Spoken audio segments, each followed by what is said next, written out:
Bonjour et bienvenue dans Aiguillage pour le dernier épisode de la saison 9. Je vous emmène à Mini World Lyon qui vient de fêter son premier anniversaire et qui s'apprête à pratiquement doubler sa surface de maquettes dans les tout prochains mois en lançant la construction d'un 4e monde.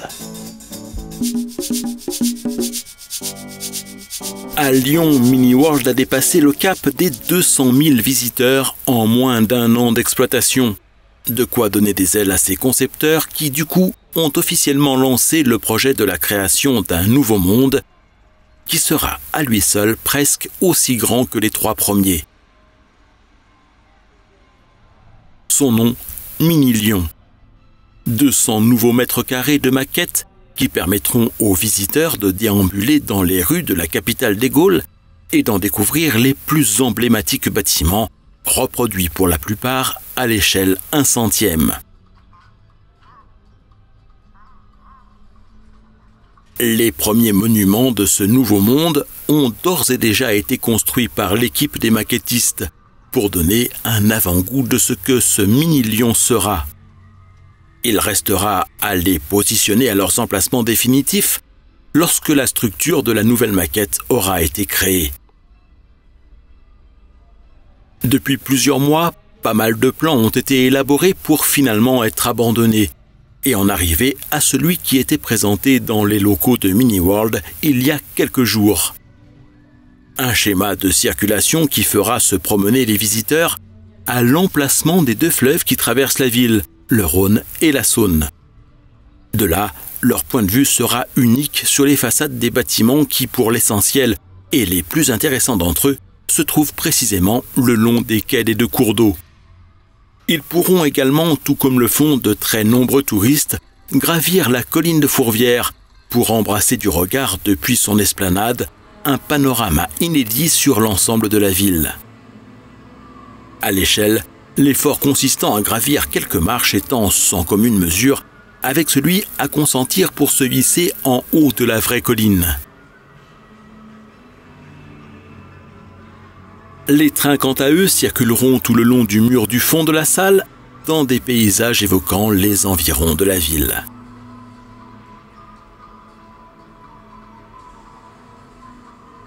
Pour les maquettistes aussi, la construction de ce nouveau monde revient à gravir quelques marches supplémentaires, la complexité de la reproduction d'un environnement réel étant sans commune mesure avec la construction de mondes imaginaires. Je pense qu'on n'aurait pas pu le faire au début et on n'a pas voulu, c'était volontaire de créer des mondes imaginaires parce que c'était plus facile de construire, on n'avait pas quelque chose d'imposé qui est compliqué, qui serait long, on n'était même pas capable de chiffrer parce qu'on n'était pas capable de savoir combien de temps il fallait de temps pour un bâtiment, donc on s'est dit on va faire de l'imaginaire, des maquettes plus ou moins préconstruites, enfin qu'on a à construire mais on sait qu'il faut tant de temps pour le construire, donc on a dit on va faire comme on avait une deadline d'ouverture, donc on n'a pas trop de temps devant nous, donc on a fait ces mondes imaginaires ville, montagne, campagne qu'on a pu voir avec une vraie partie, c'est la partie Jura. Donc, et là, maintenant, on attaque vraiment, on tape dans le dur où on représente des vrais bâtiments.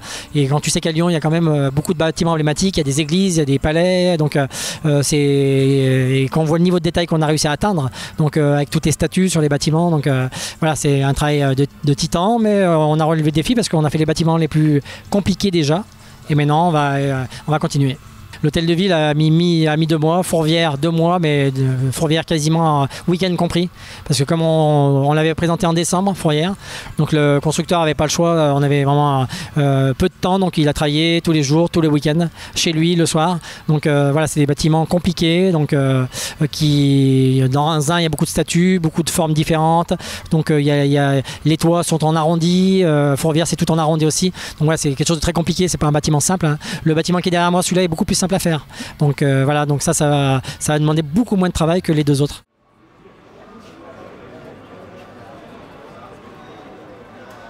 Si un consensus a été rapidement trouvé sur les secteurs de la ville à représenter et sur la liste des principaux monuments à reproduire, il en a été tout autrement concernant la manière de les agencer et de faire circuler les visiteurs dans ce nouveau monde.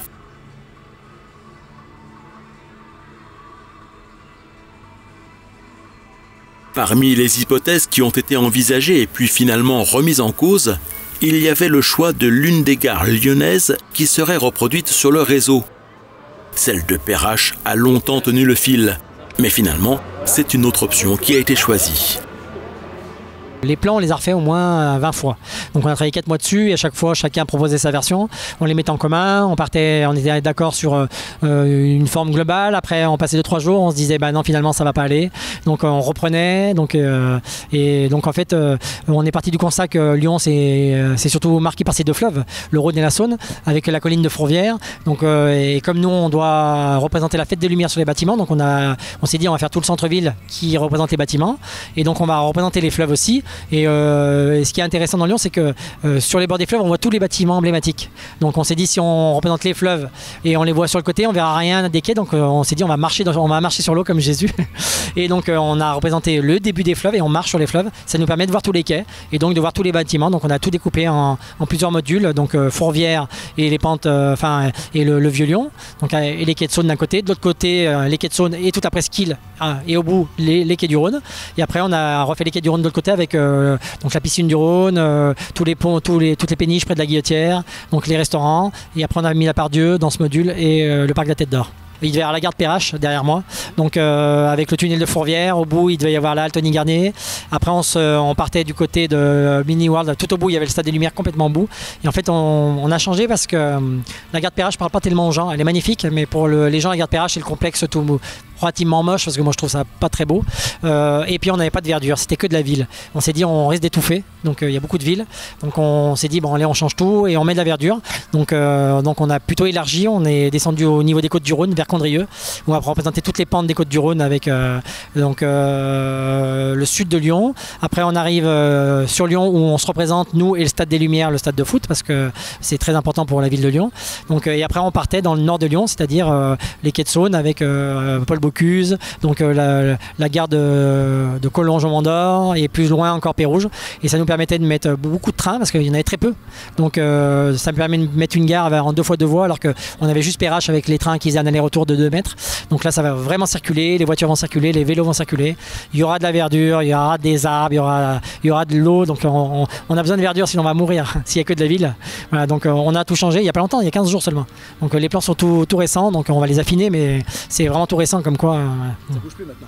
Je pense très peu. Donc on va ajuster les choses, donc les choses pour les mettre au bon endroit, mais non ça bougera quasiment plus.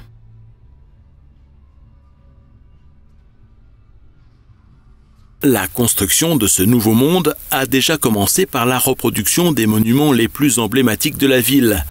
Mais elle devrait sérieusement s'accélérer à partir du mois de septembre. L'objectif étant que Mini Lyon soit achevé en 12 à 14 mois pour une inauguration prévue à l'automne ou au plus tard en fin d'année 2018. Un premier module complet est d'ores et déjà en cours de construction. On a attaqué le module Presqu'île. Donc on a commencé, j'ai fait l'hôtel de ville. C'était un gros travail, ouais, plus de 3 mois à plein temps. C'est une maquette au centième qui fait 1,20 m de long par 47 cm. Voilà, il est là-bas au fond, à côté de l'opéra. J'avais très peu de plans, pareil, donc j'ai utilisé Google Maps, le cadastre, et beaucoup de photos. Et j'ai fait le bâtiment au laser. Vu qu'il est tout proche du module, j'ai fait le maximum de détails, même l'intérieur des fenêtres. J'ai aussi récupéré les photos des vrais intérieurs pour les mettre derrière les fenêtres. On va sûrement finir ce module-là pour décembre. Donc faire beaucoup.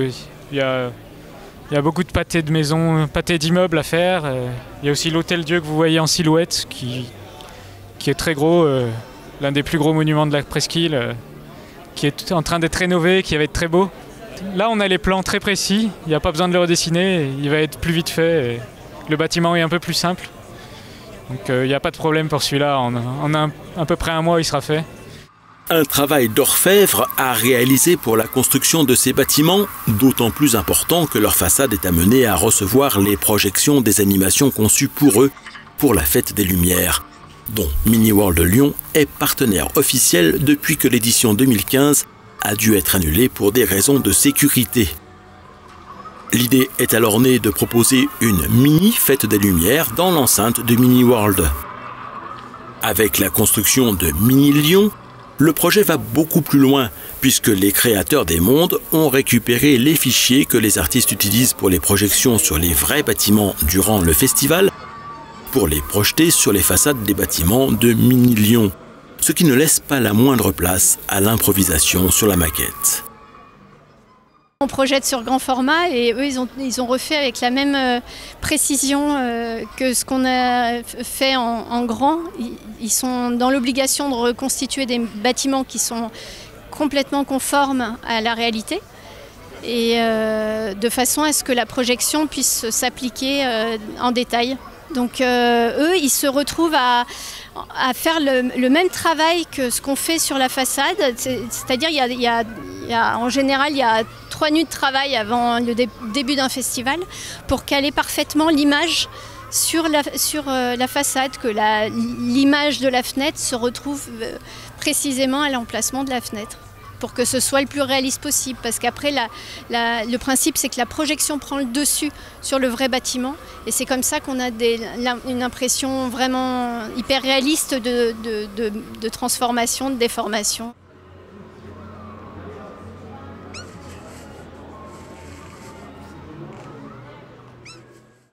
Outre les désormais célèbres Anouki, ce sont à peu près tous les spectacles qui ont été présentés à l'une ou l'autre des éditions de la Fête des Lumières qui seront alternativement proposés sur les façades des bâtiments de Mini-Lyon. Une sorte de rétrospective permanente de ces spectacles éphémères.